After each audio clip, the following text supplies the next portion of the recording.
everybody, and welcome to another episode of The Total Soccer Show. I am your host, Taylor Rockwell. Daryl Grove is in Boston. He is not with me today. So instead, I'm going to be talking to Meg Linehan of The Athletic. Meg has had a whirlwind few days, but has taken the time to chat with us, which we very much appreciate. She was in Cary/Raleigh, North Carolina, for the NWSL Championship on Sunday. Then she was back in New York for the introductory press conference of Vlatko Andonovski, the new U.S. Women's National Team head coach. She attended both. She wrote about both. She's here to talk about both, as well as provide some updates on the U.S. players' lawsuit and the response to that suit. There have been some updates. There have been some court filings. She helps me make sense of those and many, many other topics. So I will just turn it over to me asking questions to Meg. With me, once again, as she has been to help me make sense of the NWSL, to make sense of the playoffs, and to make sense of the final, is Meg Linehan of The Athletic. Meg, thank you very much for taking time from your very busy schedule to talk with me today. I am here. I have my coffee. I'm ready to go. That's good. That is very important. I would not deprive you of coffee prior to recording because that would be problematic, especially because, as I said, you've been pretty busy. You were in North Carolina for the final, then I'm assuming you were immediately up to New York for the announcement of Vlatko Andonovski. It's very true. So I filed my Heather O'Reilly story, I think, at about 11:45 on Sunday night.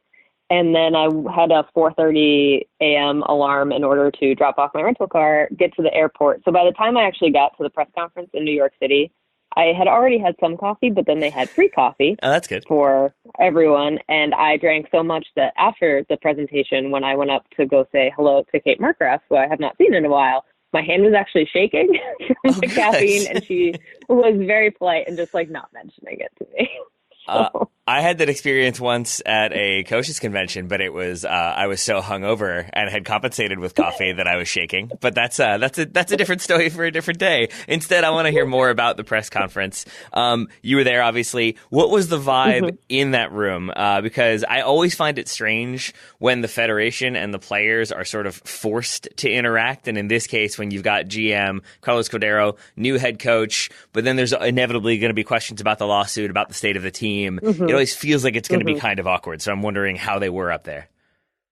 Yeah, I honestly thought, and I wrote this too in my story about Mondays, that it was about as perfect as you could probably ask for. There was a question about equal pay, but I mean, one of my favorite things was actually Vlatko not waiting for anyone to join him on the podium. He was like, I'm ready to go. I'm going to sit here. My name tag is up there.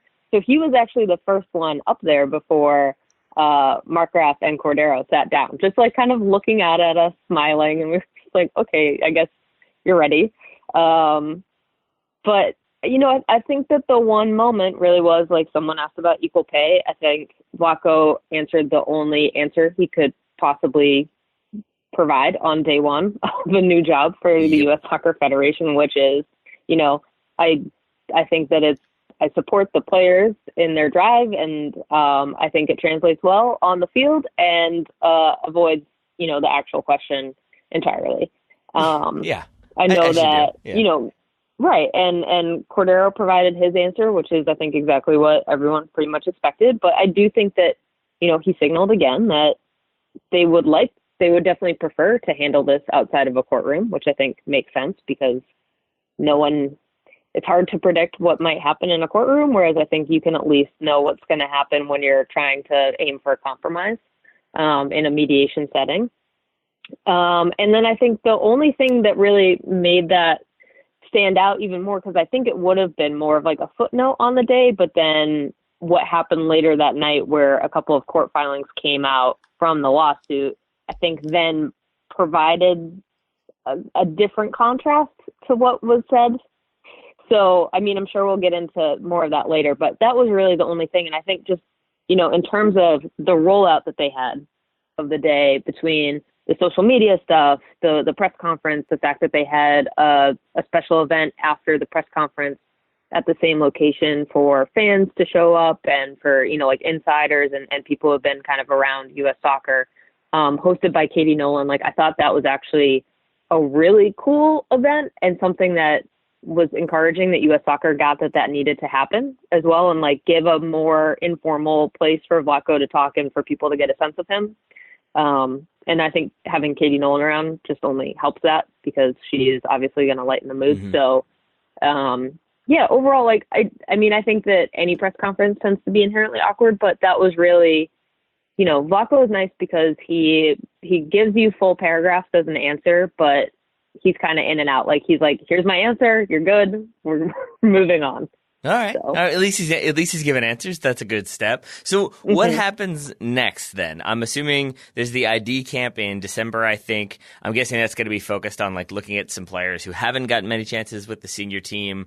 Do you expect new faces to be thrown in the next few games, or will his first official like games be more so the names that are very familiar to us already from the Victory Tour, from the World Cup? Yeah, I mean, I think we're going to see some new names in this. He's got 2 games in November. Those are the last games on the calendar year for the team. It's mostly that everyone is injured at this point, which, like for Andonovski, like he's used to that with Reign of Sea after the season. But, Crystal Dunn's walking out of the locker room after the NWSL Championship in a boot. And, I think it's more precautionary than anything else. But these players are tired, and part of it, too, is that they do have mandatory time off. So that's why we're going to see a whole bunch of new faces in that talent identification camp in December. But, there's rumors that Aubrey Bledsoe is going to get a call-up for the November game. So I think that, and Alana Cook was another name. Grant Wall had that one. So I think we are going to see some players come in to these November games that we don't necessarily see all the time, because I think that there are a lot of players that just kind of need to take a nap for an extended amount of time. And you might as well just, I don't think that there's a lot of pressure on these first 2 games. Obviously with this program, a win is expected every single time, but I think that this is really just, I don't feel like there is an immediate pressure for something to come out of these 2 games beyond letting Andonovski get a feel for what national team games are like, different from NWSL, to see some new faces, to start getting check-ins with the actual players. It's basically like a week and a couple days turnaround time between his actual announcement and these games. So I feel like this is the only chance he's actually going to get to like not have a huge amount of pressure for results right off the bat. So I do have a question that I probably should know the answer to, but do not. So I'm going to ask you because the CBA and the like kind of contract status of the women's national team always confuses me. Because I guess I'll just ask you the general one and then sit back and allow you to do the hard work because it hurts my brain. But like if the senior national team players are like their NWSL salaries are paid by the federation, like a certain number of them are, how does that factor into roster experimentation? If you like, do you have to call in a set number of players? Can you swap them out individually? Like, I guess I just don't fully understand how much the CBA dictates who can be called in and when. Yeah, I mean, I think that there is some, because it used to be that it was almost impossible for people to get like a meaningful amount of call-ups outside of the players that were sitting on the CBA. And it was a limited, like you could call someone in to take a look at them, but then actually like bringing them in on a like more meaningful basis, that was where the struggle was. There is more freedom on that front. I am unclear, honestly, in terms of like the actual obligation to call people in, but I also like, I'm not sure if a player would necessarily be mad about like missing this particular camp just in terms of where everyone is. I mean, Crystal Dunn was out here on Media Day being like, hello, I am tired. Thank you. I love Crystal Dunn. I really do. She will tell you what she's thinking, and I appreciate it. But yeah, I think that that's kind of a thing where, NWSL salary stuff is separate in terms of, they have a minimum number of players that they need to pay every year. They can always go over that because I think actually they have for this season. But in terms of the actual like CBA agreement, in terms of like how many number of call-ups you're supposed to get, I honestly don't know if that's like 100% spelled out. It's just like, are you paid by the federation for being a U.S. national team player and what tier that is? So I don't know if there's like a minimum number of call-ups or even a maximum number of call-ups, but I think it's more just like if you hit that salary, you're on that salary. And they reevaluate those contracts for NWSL at least, every year. So I would assume that the same is done on the national team side as well. So I think that's more where the decision making comes in on that front, rather than an individual camp necessarily throwing a question mark about status. That makes sense. And then one final question about this press conference and the people involved. What happens next for Kate Markgraf? So she's hired the head coach. That's a big one. Mm-hmm. Where is the United States on the women's side in terms of youth national teams? The men are obviously not doing particularly well. I'm wondering where the women are on that one. Yeah, I mean, I think the women are kind of on the same boat. She's, I think, got a lot of youth national team coaches to hire. I think they've also got to, fill out the rest of the staff. So Andonovski said that he was going to retain Graham Abel, who's the goalkeeping coach, and Dawn Scott, who's the high performance coach for the U.S. national team. Both of those hires, I think, are not even hires, but just, retaining those people is extremely important, especially Dawn Scott. I think Dawn Scott is, I feel like a lot of us sing her praises, but if you want to talk about behind the scenes heroes for the performance of the U.S. national team, I think she is top of the list. So I think they've got to fill out some of his staff as well. But then next up is definitely getting a full roster of coaches in place for the youth national team and trying to take a look at, what needs to be done on that side. And also I think, that's part of why I think they wanted a GM for the women's side, is because, as she was saying, it makes more sense if you have a unified approach to the program where someone can come up through the U14s and eventually, every single person in the program is aware of the player and the player's role, and it is more consistent, as opposed to, you might get one coach calling people up and then the next coach comes along and calls up a completely different team. Mm-hmm. So having one person that has that kind of larger picture view, I think, is definitely good. But I think her next kind of immediate task, now that Andonovski is hired, is youth national team coaches. And I will just say, I'm actually writing about this for today, is the amount of transparency that Markgraf had in terms of how the hiring process worked, what she was looking for, the technical and tactical elements involved in it. I really enjoyed it.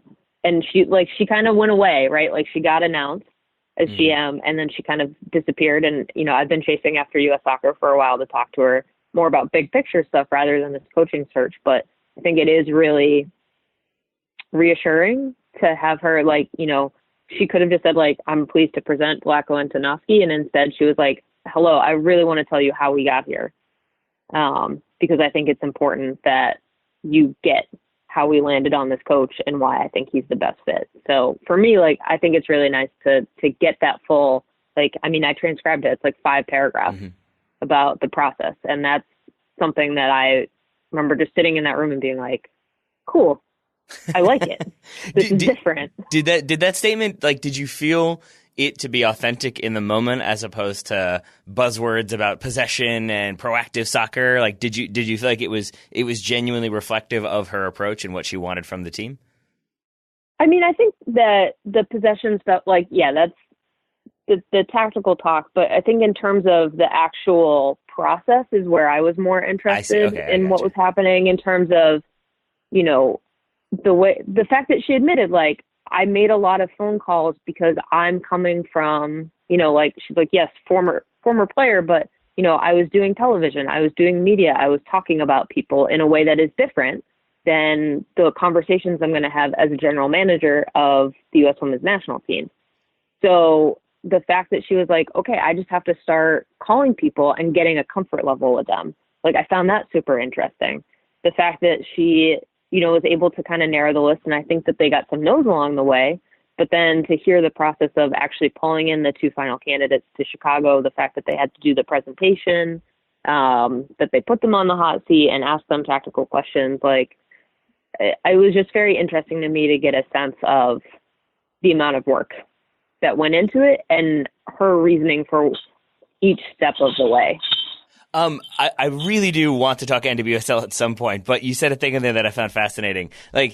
You are it makes sense that people would turn down the job or maybe be considered but not be interested. But that is still surprising when it comes to this national team, because in my mind, when it comes to women's soccer, like this is the job that seems to be the best job. There's like, you're going to get to coach the best players in the world that are like all together, that consistently win and have success. Like, why do you feel, not necessarily why do you feel like people were approached and turned it down, but like what would be the reasons to turn it down aside from the expectations that are so high? I think a lot of college coaches have a lot of security. That makes sense. And yeah. And so if you're a college coach and you've got, you know, you're many years into that program and you know that you have some security, going into the U.S. national team and having that be extremely high pressure, and knowing that maybe if something goes wrong at the Olympics or, you know, like it's not necessarily a guarantee, right? And so I think that if you're kind of weighing what you have now versus what you could potentially have, I can see how people would be like, I'm good. You know what? I'm good. Thank you. Yeah, I hadn't thought about the stability aspect. That makes a lot of sense. Again, this is why I love talking to Meg, because she makes confusing things less confusing / not confusing at all. And I'm assuming she'll be able to do the same about the NWSL. The final obviously happening this weekend. North Carolina winning decisively. But I want to start with the game itself.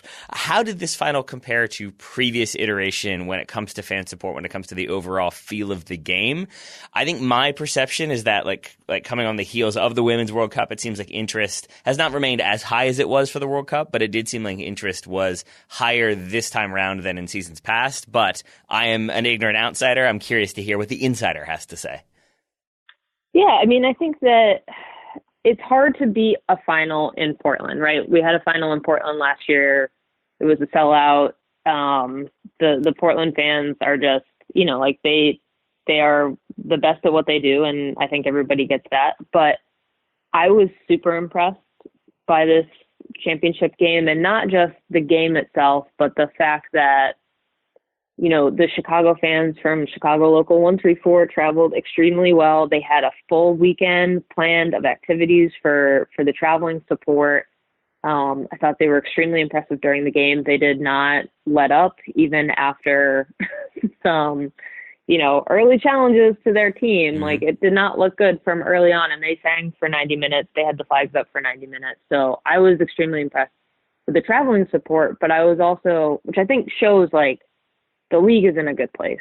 I do think that that's a really good sign that the league has grown in a way that, I mean, I remember being at the 2013 final and the Portland fans had, I think, 40, 50 people there. And that was already like, okay, this is going to be something. But,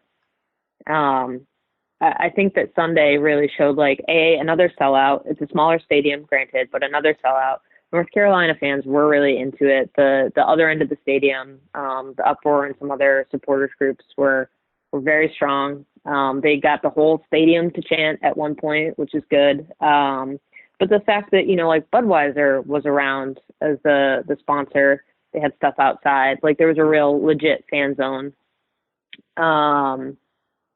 But the fact that we had like some events finally to really go to, just between Men in Blazers coming down to host a podcast, that was like a hot ticket. They were really struggling to fit the number of people who wanted to be in that room for that recording into the actual space. I know for a fact people got turned away. So I think that there is demand for this to go from a game that has like some stuff kind of that's cropping up around it to a real event.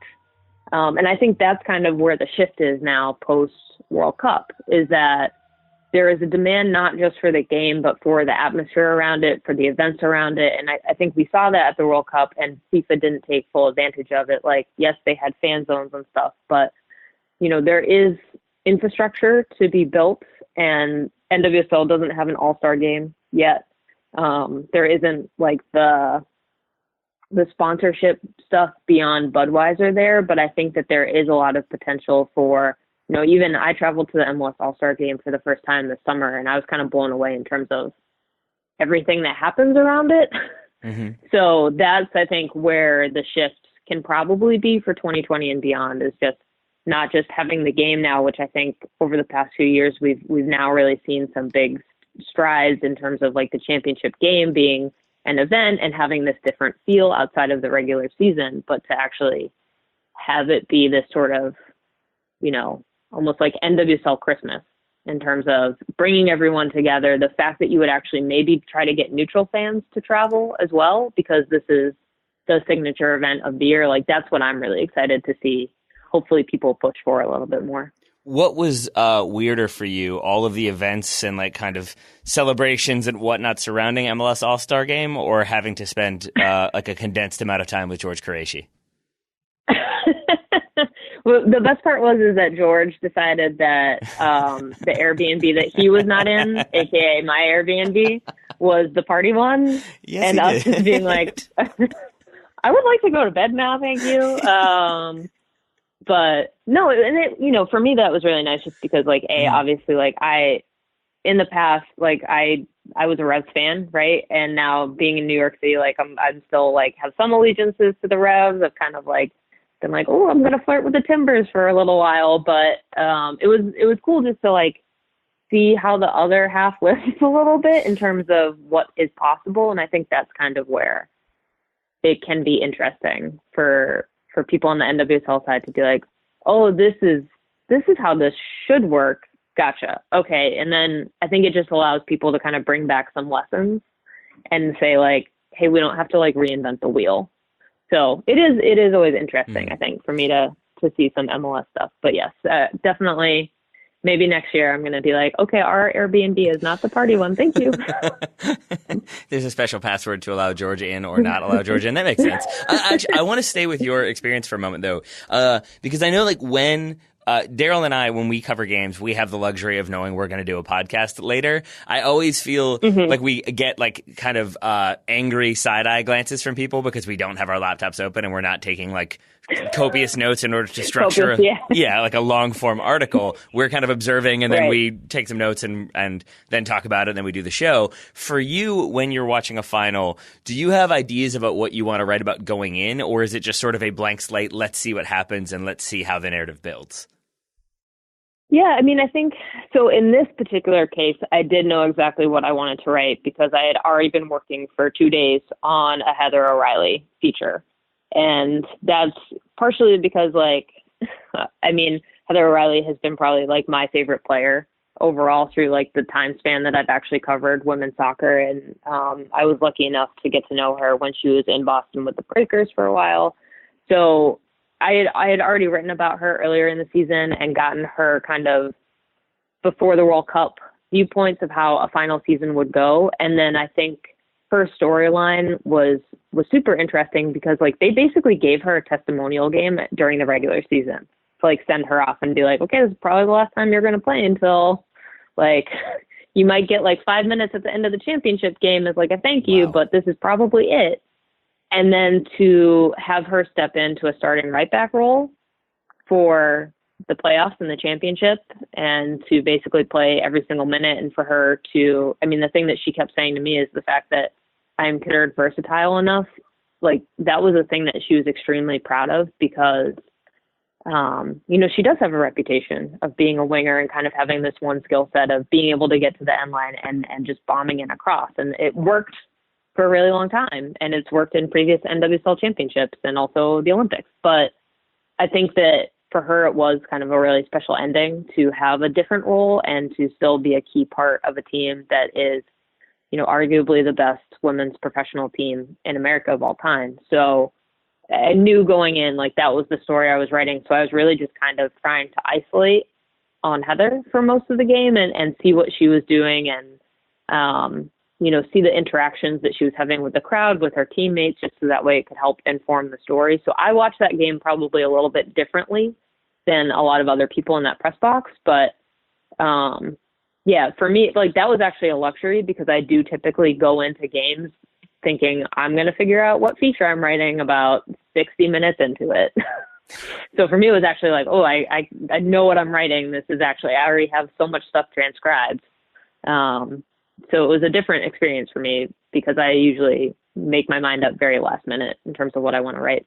And then I imagine writing a profile about the player on the team that won always helps a little bit. And the Courage did, obviously, the 4-0 win, pretty emphatic. That they looked so good to me. Like, and admittedly, I've only watched them, I think, like 4 times prior to this final. So I am no expert, but I don't understand how this team doesn't continue to win short of them breaking up. And I'm wondering how likely that is. Do you think they're going to be able to retain most of this squad, or will we see some people leave and retire in Heather O'Reilly's case?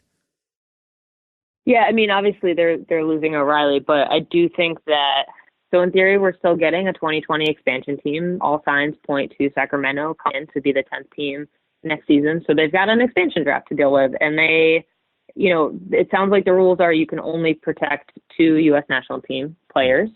And I think that they have a really easy decision there in protecting Sam Mewis and Crystal Dunn. I don't think that they have any other choices in terms of who they need to protect. Yeah. So like it or not, whether it's through a trade to protect other players on their team or whether it's through the expansion draft, they're probably going to lose at least one key player on the team. And the way that the Cards are built in terms of the way that they have this like really strong spine, like, I think Abby Dahlkemper is kind of the big question mark in terms of like who's coming back for 2020, because they're really going to have to work some magic to keep her on that team, I think. And, what was funny is that there was this kind of side storyline of Chicago coming into a championship game for the first time ever and not necessarily knowing 100% of what was going on. And some of that was just, I think, first championship jitters and not kind of expecting like the full amount of media and open training and all that kind of stuff. And part of that, I think, was also because, I mean, even from a media standpoint, the schedule of events changed a lot over the span of a couple of days. So you have them on one side, and then on the other side, you have North Carolina, who's now been through this under Paul Riley, essentially 4 years in a row, including Western New York Flash. And they were having meetings all weekend to figure out their strategy for 2020. So that seems like a distraction. Definitely, but it's the Courage. Like they are, at some point, like the way that they handle that team and the fact that they have such like a crazy good technical staff, they're able to multitask in a way that I think a lot of other teams can't yet.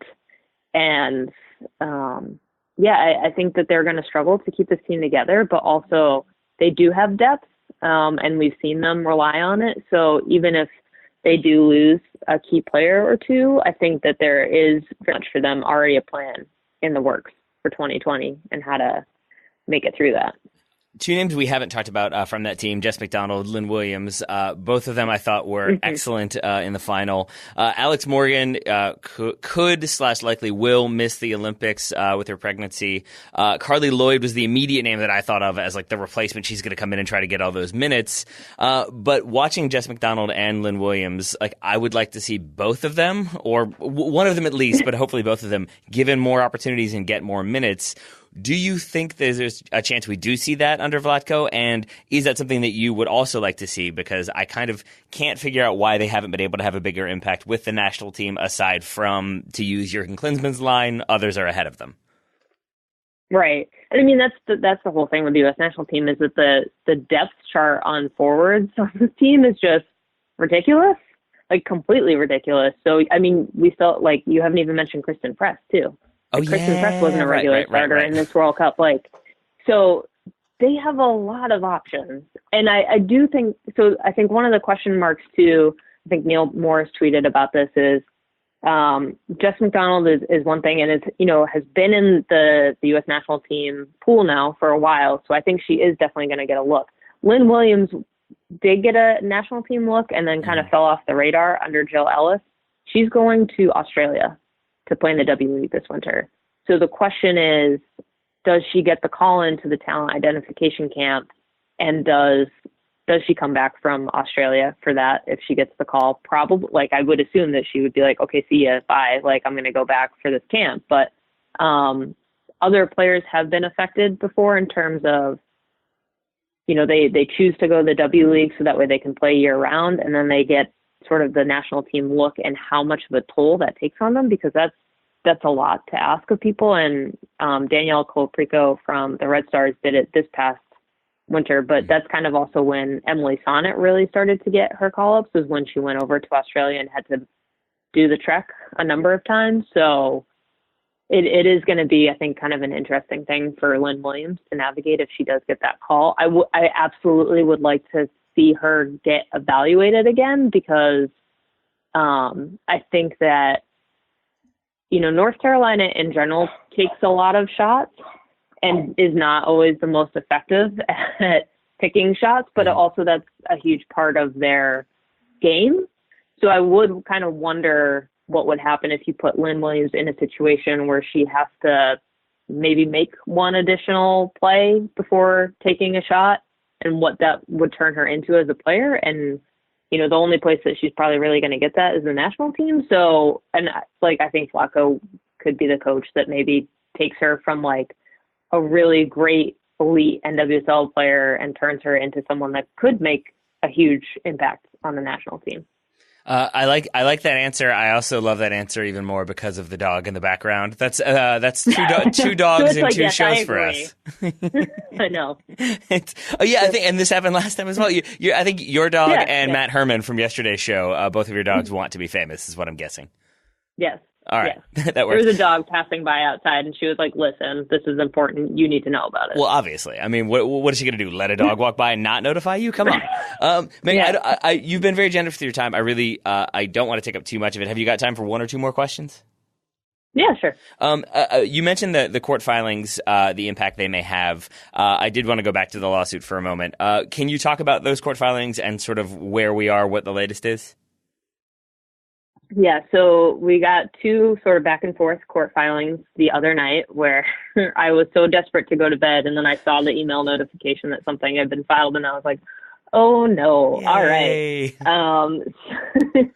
This is going to probably be important. And what's funny is that this is kind of a procedural thing in terms of lawsuits of this nature. U.S. Soccer is asking for the players to provide additional information about their income. And that's part of discovery, is asking for everything and seeing what you get back. So I got a lot of people on Twitter being like, this is normal. It still looks terrible, but don't think that it's not a normal part of what they should be doing. But they're saying that, they want to know how much money the players are getting from their personal brands, essentially, in terms of, since the federation gave their likenesses back to the team for them to license through the Players Association, they want to know how much money they've actually gotten from that. They want to know about salaries from professional play. And originally the federation had just asked for every single tax return from the players, and the players were like, absolutely not. Mm-hmm. Thank you. And so that's and that's kind of fine. I think the one paragraph that really stuck out to a lot of us looking at that document was they had one paragraph that essentially was the NWSL exists because of us, and we really doubt that it would continue to exist the way that we support it even now, even as this role changes. And that was a very interesting paragraph, I think. On the players' side, they're basically saying, one, that everything about this lawsuit is, it's equal pay related. It's only comparing what the men's national team players make compared to the women's national team players under one employer in this circumstance. All of this outside income is irrelevant. And also it is essentially above and beyond what players should be expected to provide, and it's an invasion of privacy. So that was the back and forth. And yes, it's procedural, but I think the thing that stuck out again to a lot of people is that, we had this great day of U.S. national team news between Dest on the men's national team side saying, and then Vlatko being announced. And then to kind of wrap up Monday with this back and forth was just kind of a really unfortunate, oh no, there goes all the momentum. Oh, actually, I want to stick with that because, I think I have had this idea that, like a lot of this is rooted in U.S. soccer kind of having an outdated model, not really being adjusted to the times, not responding to how successful the women have been, and a little bit with how unsuccessful the men have been. Molly Levinson, the player's PR spokesperson, she wrote an email to the Philadelphia Inquirer, quote, Cordero is also responsible for ongoing deliberate discrimination against players on the U.S. women's national team simply because they are women, end quote. And that, like, I don't know if it was just that statement from her, from Levinson, or everything combined. But, like, I think this is the first time that I felt like it does border on, like, the deliberate against the women's national team, against these women's players that, like, yeah, like, to couch it as, like, oh, we've got a new coach and this is great. And, oh, this guy's committed. This is great. Oh, and also we're going to do this. Like, I know businesses tend to bury unfavorable things whenever they can and try to hide stuff Friday afternoons. But, like, do you feel as though some of this is deliberate and is, like, discriminatory deliberately?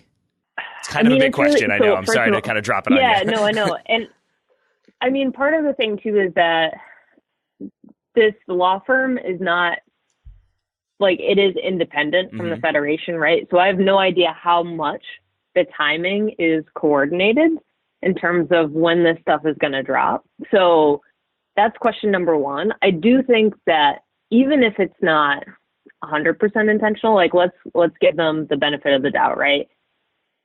We have seen some stuff happen at really weird times. It does start to line up in terms of, like, oh, a good thing has happened. Here's an immediate news drop about the lawsuit. And I don't know if it just is coincidence, but I think it was really unfortunate for that to happen.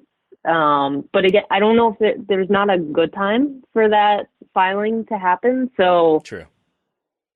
I think it makes as much sense as anything to try to have it. And everything is filed at like 11 p.m. Like, that's just been this entire lawsuit. So that doesn't shock me at all that it came super late on Monday night. And I'm sure it's happening during the day, but the way that it finally gets, like, uploaded into the system when the rest of us will actually know about it, like, that's just kind of part of how this works.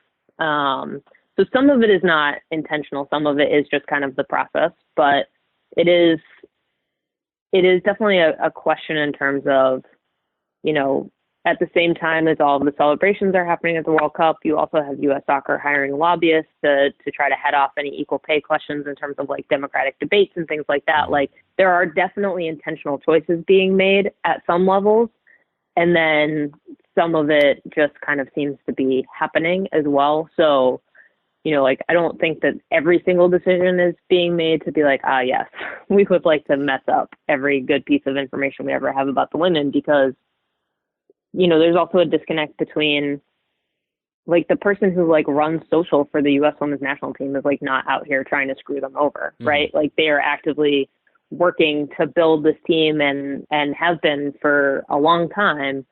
So I think Kim McCauley made this point too. Like, it is frustrating because, like, you have a few decision makers who are kind of ruining the work of a lot of other people who do have very good intentions. So I think that's more where I'm trying to look at it in terms of, like, who's doing what and who has power over what, because some of the people who are actually, like, closest to the team have no say in this whatsoever. Well, that seems like a good, albeit ominous, note to end on. I should also add, I was, like, budgeting 25 minutes or so for this one, and obviously here we are. So, Meg, I really appreciate you being generous with the time, as I've already said, but then also, like, you know, saying so many interesting things that I want to just keep asking you questions. I still have about 10 questions to go, but I will not ask those for you. Maybe I'll save them for next time.